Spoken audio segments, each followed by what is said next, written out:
Perpekto raw ang mga paghahandang ginawa ng ating pamahalaan at simbahan sa Manila Cathedral na pagdarausan naman ang misa ni Pope Francis bukas ayon po sa mga opisyal ng Vatican. Mula naman sa Maynila, may ulat on the spot si Tina Panganiban Perez. Tina?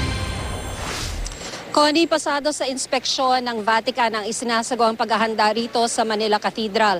Ayon kay Manila Cathedral Rector, Monsignor Nestor Serbo, maagang-maaga raw kanina nag-inspeksyon ng mga taga-Vatican.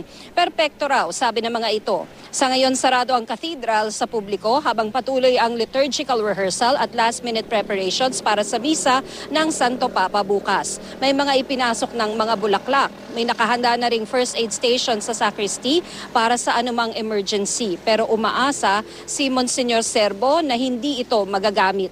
Sarado na rin ang mga kalye sa paligid ng Manila Cathedral at ng katapat nitong Plaza Roma.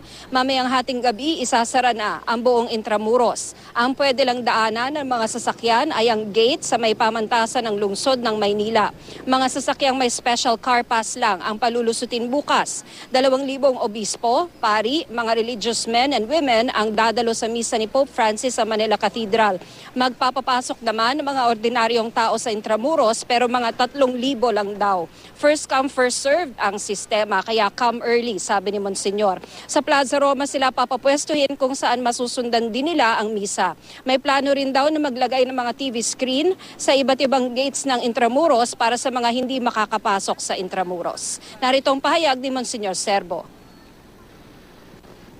Sabi nila, all is okay na. Ano nga sabi nga nila, tutto bene, parang something like that. Perfecto. So, hindi na nga sila nagtagal, umalis na sila.